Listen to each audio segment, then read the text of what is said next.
Hello, this is Mrs. Ward, and I'm going to go over the 4.4 trigonometric functions by any angle class worksheet or work problems that you had to do. So let's begin. Number two, they give you a picture, so they're clearly showing you that point or that angle is in the fourth quadrant, and they want you to find the value of the six trig functions. So what I'm going to do is I'm going to complete drawing that triangle. So when I complete drawing that triangle, I know that here's my triangle that I'm drawing. I would have to drop this down. So I'm going to drop that down. So this triangle, the x is a positive 12, the y is a negative 5. And then I'm going to do the Pythagorean theorem. So I'm going to say 12 squared plus negative 5 squared is equal to my hypotenuse squared, whatever letter you want to call that. And when I do all this, I end up with h equaling plus or minus the square root of 169, which means my h would be plus or minus 13. Remember, this is a hypotenuse. That's what I'm looking for. My hypotenuse is always, always, always, always positive. So I'm going to make that a positive 13. And then my other six trig functions based on this triangle. Remember, this is the angle I'm looking from because my angle is always next to the origin. So my sine of theta is going to be negative 5, opposite over hypotenuse 13. The cosecant of theta is going to be the reciprocal, which is 13 over negative 5. The cosine is the adjacent, which in this case is 12 over the hypotenuse, which is 13. The reciprocal of cosine is secant, which is going to be 13 over 12. The tangent of theta is going to be the opposite, which is negative 5 over the adjacent, which is 13. The cotangent is going to be the adjacent over the opposite. So those are my six trig functions for that triangle. So the next one, I'm given an ordered pair in the second quadrant. Remember, when I'm drawing this trig triangle, I'm just dropping this side down, and here's my angle, or here's my other side. This is the angle that I'm looking for. So I'm going to draw this bigger over here. So here's my angle. This is negative 1, and this is 1. My x value is negative. My y value is positive. Doing Pythagorean theorem to find my hypotenuse, and I get h to equal plus or minus the square root of 2. When I'm said and done, remember the hypotenuse is always positive, so I'm going to say the hypotenuse is the square root of 2. Then to find my six trig functions, I'm going to say the sine of theta is equal to the opposite, which is 1 over the hypotenuse, which is the square root of 2. Rationalizing, I'm going to make that the square root of 2 over 2. The reciprocal of sine is cosecant. So when I find the reciprocal of cosecant, I'm going to go back to this part here to find the reciprocal and just make it the square root of 2 over 1, which I can just write as the square root of 2. To do the cosine is equal to the adjacent, which is negative 1, over the hypotenuse, which is the square root of 2. Rationalizing just like I did up here, I'm going to end up with a negative square root of 2 over 2.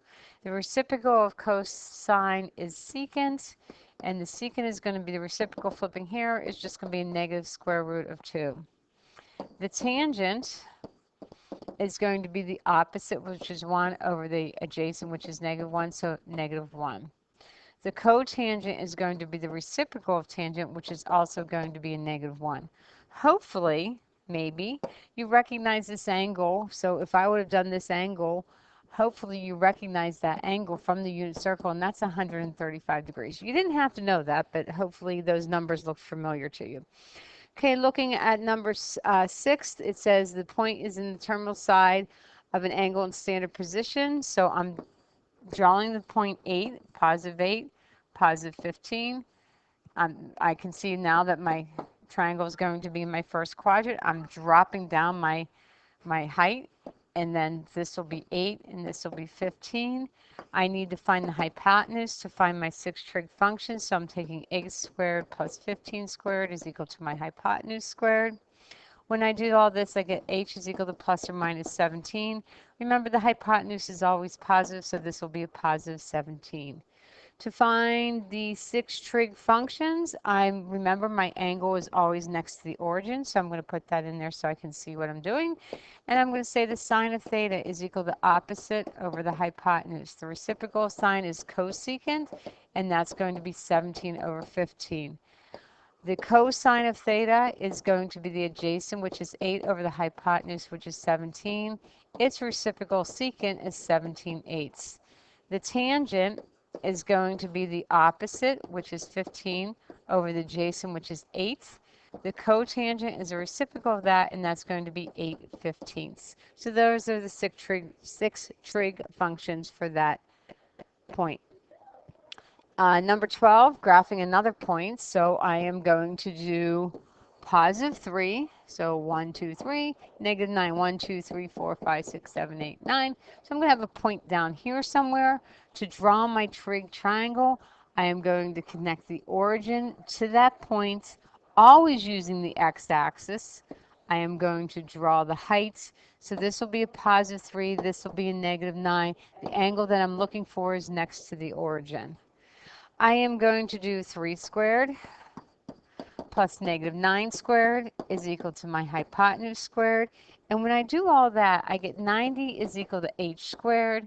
So remember, I'm thinking that as 9 times 10. So when I take the square root, I'm taking the square root of 9, square root of 10, square root of h. I get h is equal to plus or minus square root of 9 is 3. 3 squared roots of 10. It's the hypotenuse, so it's always positive. So I'm going to make my hypotenuse 3 times the square root of 10. Because of that radical, I'm going to have to simplify and rationalize, and that's okay.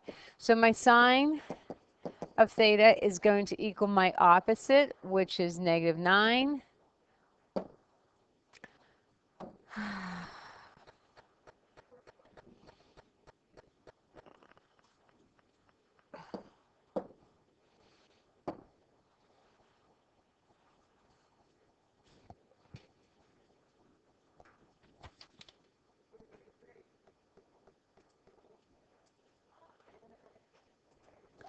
So the sine is going to equal negative 9.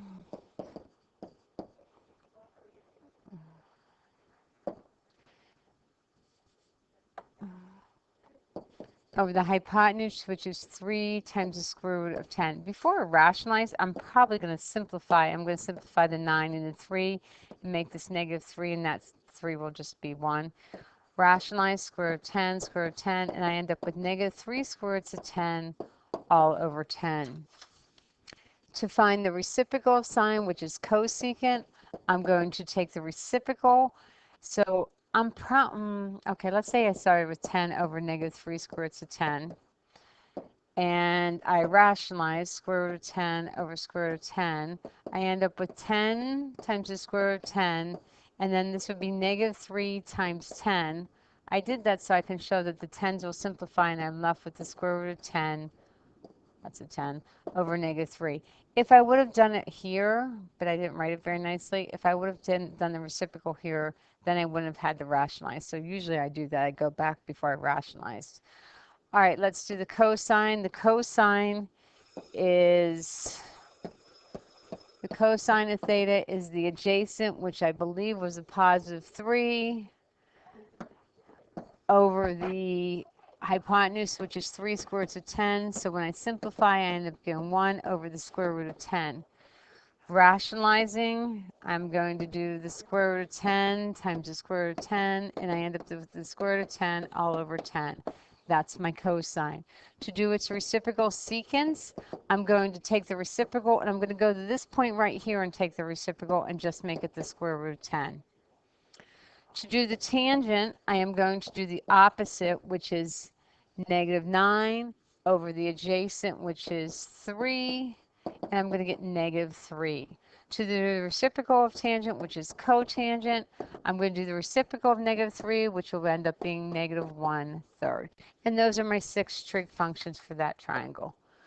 Okay, the next one, it's just asking me what quadrant it's in. So I'm going back to my all students take calculus, so everything's positive in the first quadrant. The sine and its reciprocal, so sine and cosecant are positive in the second quadrant.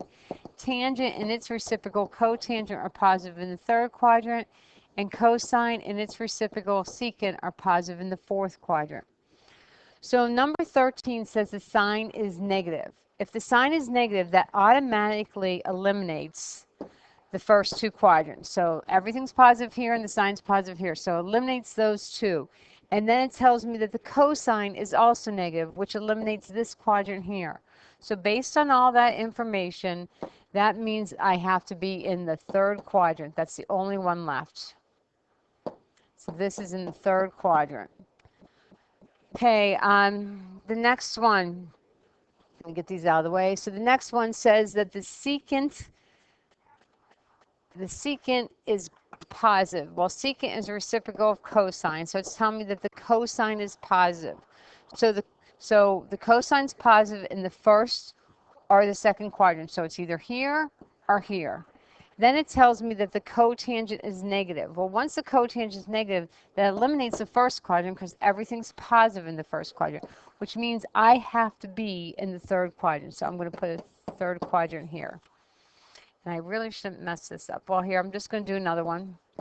All students take calculus again. So I'm now doing 15. The cotangent, which is a reciprocal of tangent, is positive. So now I'm going to say what I can be. So if the cotangent is positive, I can be in this quadrant here because everything's positive there, or I can be in this quadrant here because everything's the tangent and its reciprocal positive.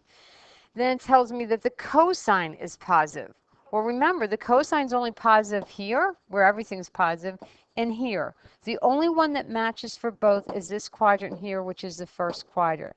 So that's going to be quadrant 1. Oh, I know this looks messy, but hey, let's do it again. All students take calculus. We're doing number 16. The tangent is positive. So if the tangent is positive, that means I can be in the first quadrant or in the fourth quadrant. Everything's positive in the first quadrant. The tangent's positive in the third quadrant. Then it tells me that the cosecant is negative. Well, if the cosecant is negative, it really doesn't matter what it's the reciprocal of, because that eliminates this quadrant, the first quadrant, which tells me I have to be in the third quadrant. And that's how I do those. I always think of all students take calculus, and I check it, mark it, highlight it, do whatever that makes it easy for me to see. Okay, the next one's number 19. They're giving you the trig value, and they want you to find the 6 trig functions based on the constraints. So here, they're telling me that the tangent is negative. So again, I'm still thinking all students take calculus. They're telling me that the tangent is negative, which means I'm not in the first quadrant, I'm not in the third quadrant. They're telling me that the sign is also negative, which eliminates the second quadrant, which means I'm constructing this triangle in the fourth quadrant. So I'm drawing the triangle in the fourth quadrant, and I didn't really put that by the, I need to kind of fix that. So let's slide that, oh, can't do that. Let's just redraw that whole puppy. So we're going to put our X and Y axes. So, and we're putting it in the fourth quadrant. Our tangent is opposite, which is 8, over the adjacent, which is 15. Here's the angle that I'm looking for. Since I'm in the fourth quadrant, my cosine is a positive, which means this sign has to be negative. Now I'm doing negative 8 squared plus 15 squared is equal to my hypotenuse squared. H is equal to plus or minus 17. Remember, it's the hypotenuse. The hypotenuse is always, always, always positive, so I'm going to write a positive 17 there. And then I'm finding all 6 trig functions, which I think we've already done this one, but here we go. The sine of theta is equal to opposite over hypotenuse. Its reciprocal cosecant is equal to that reciprocal. The cosine of theta is going to be the adjacent, so 15/17. Its reciprocal is going to be 17 over 15. The tangent is the opposite, which in this case is negative 8, over the adjacent, which is 15. And the cotangent is going to be the reciprocal, which is going to be 15 over negative 8. Doesn't matter where you put the negative sign as long as you put it there somewhere. So that one was fairly simple. The next one that you're doing is number 20, which is cosecant. Cosecant is a reciprocal of sine. So all students take calculus. The cosecant's positive, which means I'm either here or here. And then it tells me that the cotangent is negative, which eliminates the first quadrant, which means I'm in the second quadrant. So when I go to draw this triangle, here, I'll draw it here. I'm drawing it in the second quadrant. The cosecant is a reciprocal sine. So the sine of theta would be the reciprocal 4, which is 1 over 4. So this will be 1. My opposite will be 1. My hypotenuse will be 4.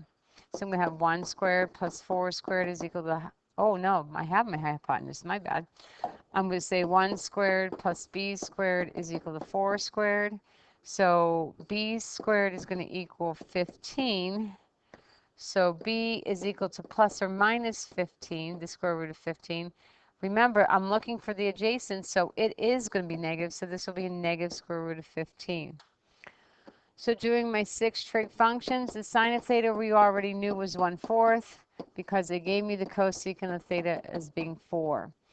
The cosine of theta is the adjacent, which is negative square root of 15, over the hypotenuse, which is 4. The secant is going to start off as 4 over a negative square root of 15. I'm going to rationalize and multiplying by the square root of 15 over 15. I get 4 times the square root of 15 all over negative 15. As long as you make it negative, it's good. The tangent of theta is going to equal the opposite, which is 1, over the adjacent, which is a negative square root of 15. So I'm going to end up with rationalizing a negative square root of 15 all over 15. The reciprocal of tangent is cotangent. I'm going back here to this spot here to take the reciprocal, and it's just going to be a negative square root of 15 or a negative square root of 15 over 1.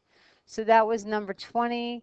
And then the other one you had to do was 24. So it says the tangent is done undefined.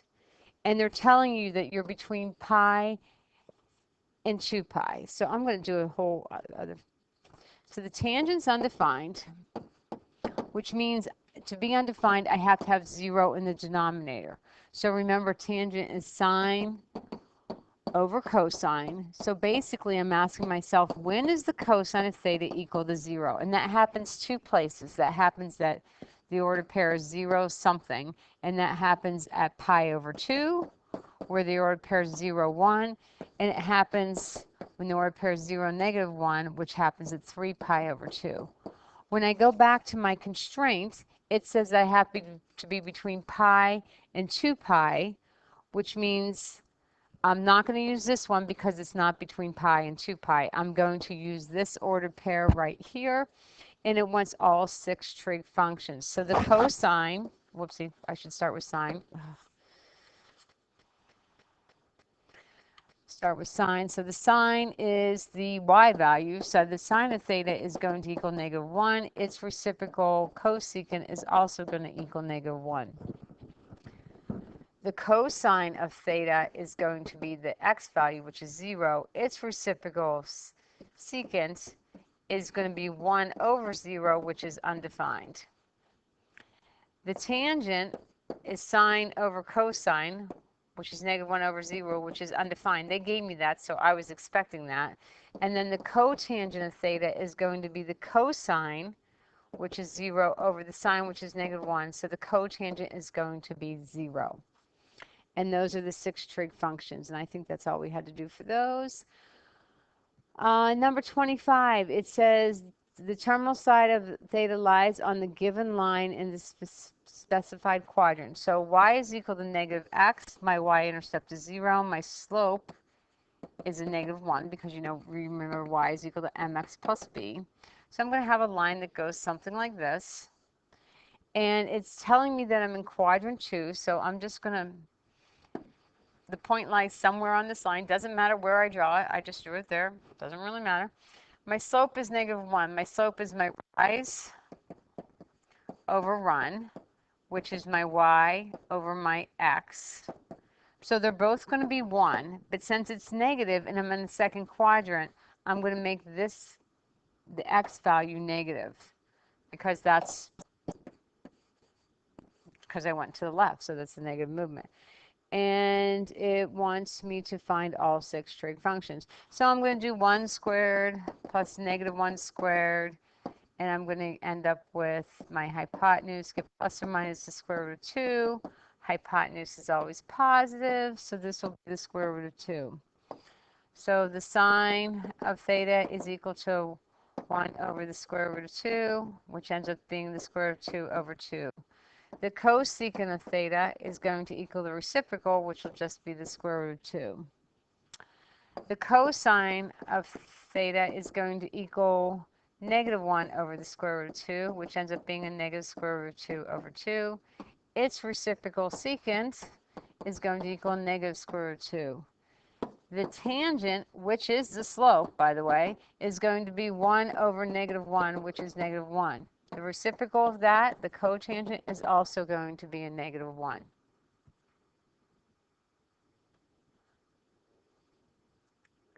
I think that's the only one I had to do. Going on to the next one.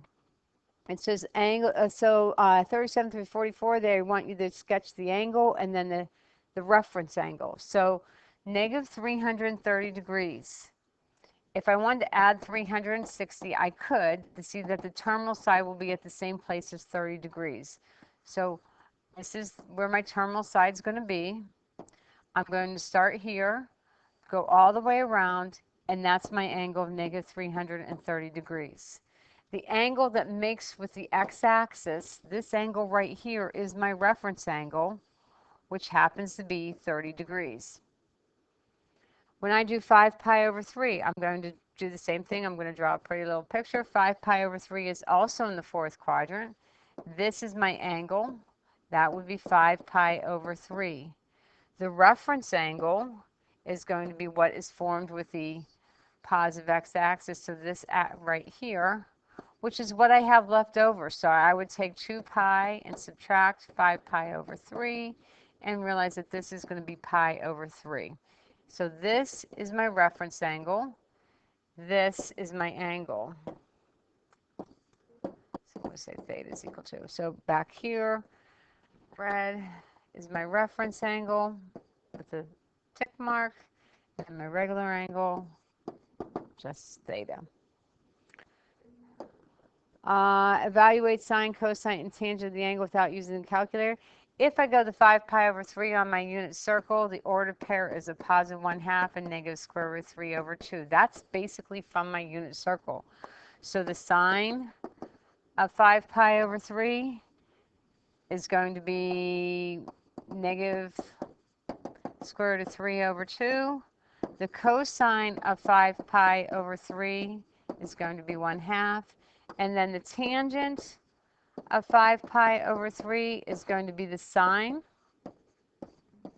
over the cosine.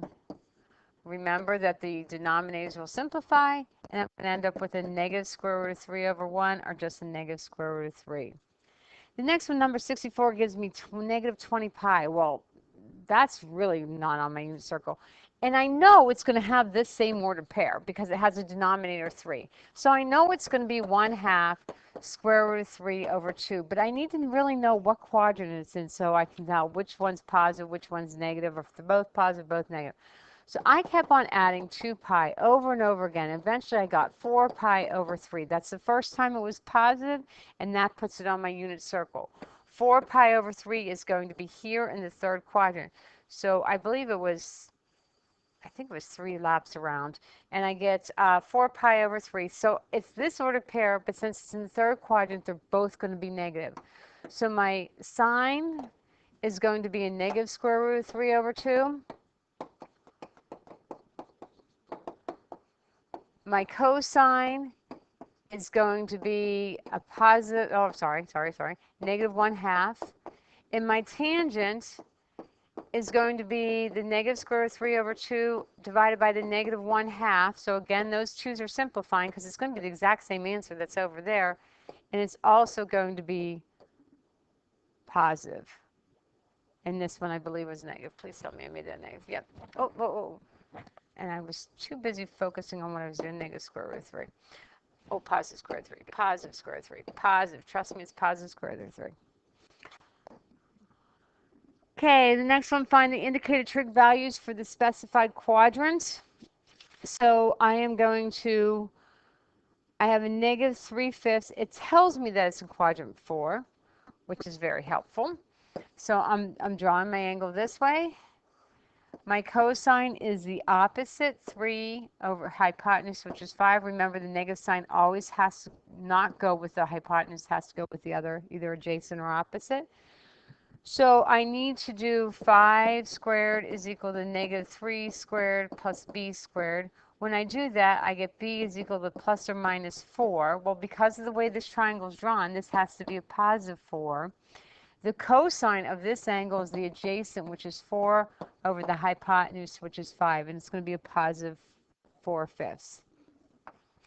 This one, the cosecant is negative 2. Remember, cosecant is a reciprocal of sine, which means the sine would be negative 1/2. It's also in the fourth quadrant, so I'm going to draw my triangle this way. Sine is the opposite over hypotenuse, so the negative 1 goes with the opposite side. The hypotenuse is always positive. When I do negative 1 squared plus b squared is equal to 2 squared, ends up becoming plus or minus the square root of 3. Again, because of the way this triangle is drawn, it's going to be a positive square root of 3. The cotangent is going to be the adjacent, which is the square root of 3, over the opposite, which is negative 1. So I'm going to end up with a negative square root of 3.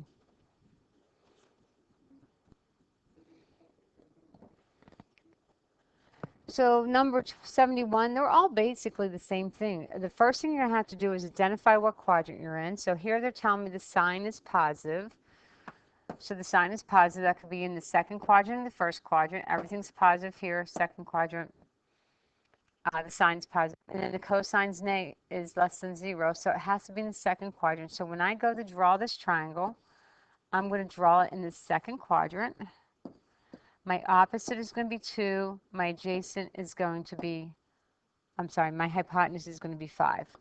So I'm going to do 2 squared plus b squared is equal to 5 squared.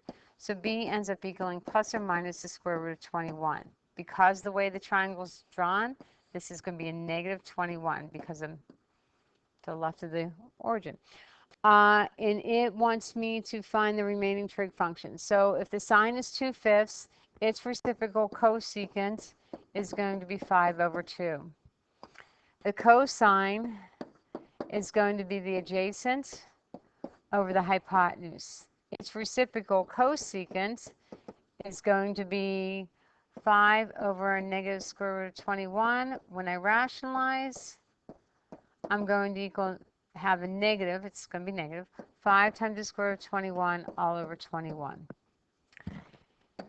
The tangent is going to be the opposite, which is 2 over the adjacent, which is a negative square root of 21. I'm going to stop here for a second. Go write cotangent, because that's the reciprocal. And I'm going to do the reciprocal, and that's going to be a negative 21, square root of 21 over 2. Now I'm going to rationalize, and I end up with a negative 2 square roots of 21 all over 21. And that's how I find the 6 trig functions. The next one, the cosine is negative. So cosine is negative. So all students take calculus. That eliminates the first quadrant. That eliminates the fourth quadrant. And the sine is negative. That eliminates the second quadrant. Have to be in the third quadrant. So I'm going to draw my triangle in the third quadrant.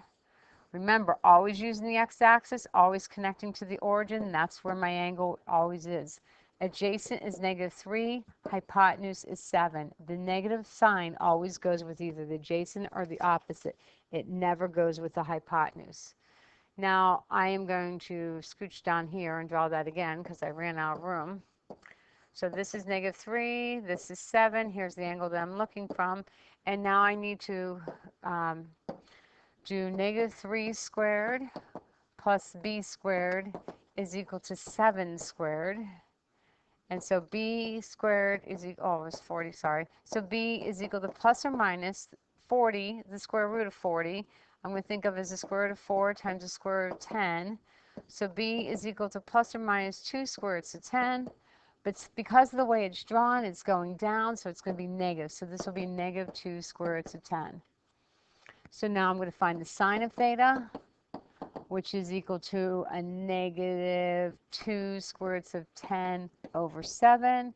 Its reciprocal cosecant is going to be 7 over a negative 2 square roots of 10. Remember to rationalize, you're only multiplying by what's underneath the radical sign. So the square root of 10 over the square root of 10, and they'll end up being negative 7 square roots of 10 all over this 2, and then this will end up being 10. So 2 times 10 is 20. So negative 7 square roots of 10 over 10. They told me the cosine was equal to 3/7 negative. So the reciprocal secant is going to be negative 7/3.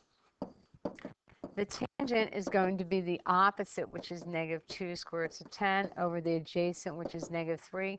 The negative divided by a negative will make it positive. Then finally, doing the reciprocal of that, I'm going to say the cotangent is equal to 3 square roots of, oh no, my bad. 3 over 2 square roots of 10. Now I multiply by the square root of 10 over the square root of 10. And I get 3 square roots of 10 all over 20. And that's my 6 trig functions. Okay, number 91, they want you to find 2 solutions of the equation given what they have. So this is cosecant. I don't know cosecant off the top of my head. So I'm going to do the reciprocal, which is sine, which will start off as being 3 over 2 times the square root of 3. Rationalizing 3 square root of 3 times the square root of 3. So this will be 3 square root of 3 over, and then this is 2 times 3. And I wrote it like that to show you that the 3's are simplifying. So it's asking me, when is a sine equal to the square root of 3 over 2? And that happens whenever the denominator is equal to 3. So it's going to have a denominator of 3. And the sign is positive, so that's going to happen in the first quadrant. So that will be pi over 3. And it's going to happen in the second quadrant, which is 2 pi over 3. So those mine from 0 to 2 pi. This will be 60 degrees, and this will be 120 degrees. So another one, when is the cotangent equal to -1? Remember, cotangent is cosine over sine. The only way I'm going to get an answer of 1 is if I'm dividing the same thing by the same thing. So that would be the square root of 2 over 2, square root of 2 over 2. But it's negative. So this happens with the denominator 4. And so all students take calc. Since the cotangent is negative, I'm not going to pick one from the first quadrant. I'm not going to use one from the third quadrant. I'm just going to use the 3 pi over 4 from the second quadrant and the 7 pi over 4 from the fourth quadrant. This is 135 degrees, and this is 315 degrees. Okay, number 93, same thing. I just did the work up here to simplify this. So the secant is a reciprocal of cosine. I wish I would stop doing that. So the cosine of theta is going to equal negative, and then it's going to be the exact same work. So the square root of 3 over 2. So that is going to be with the denominator 6. So again, remembering all students take calc, the cosine is negative in the second quadrant, so this will be 5 pi over 6. And it's negative again in the third quadrant, which would be 7 pi over 6. This is 150 degrees. This is 210 degrees. And I'm actually using my reference angles to do that. I know 5 pi over 6 is 30 degrees above 80, above 180, and 30 degrees below 180. I said that really fast. All right, and then part B, when is the cosine equal to -1/2? Well, that happens with a denominator of 3. So I know it's going to be denominator 3, still negative, so it's still the same 2 quadrants. So this is going to be 2 pi over 3 and 4 pi over 3. And this angle here is 120 degrees, and this angle here is 240 degrees. So again, you're using your unit circle and reference angles to do those. I think I can do, so an airplane is flying at an altitude, passes directly over an observer. Here's our little observer. Here's our angle. I'm going to do this problem 3 times. I'm given the 6, and I want to find the distance. So this is opposite and hypotenuse, so I'm going to use the sine. So for part A, I'm going to say the sine of 30 degrees is equal to the opposite, which is 6, over my distance. So multiply both sides by d. and then divide both sides by sine of 30. And when I do this, D ends up equaling 12. So since this is miles, this will be 12 miles. I'm going to do part B, which is going to be the sine of 90 degrees is equal to 6 over D. So D is going to end up equaling 6 divided by the sine of 90. And that's just going to be straight up, which means that my distance is going to be 6 miles. And then part C, same work. I'm going to say the sine of 120 degrees is equal to 6 over D. So D will equal 6 divided by 120 degrees. Now the plane has sort of flown past him and it's over here somewhere. And when I do that work, the distance is equal to 6.93, and that's also going to be miles.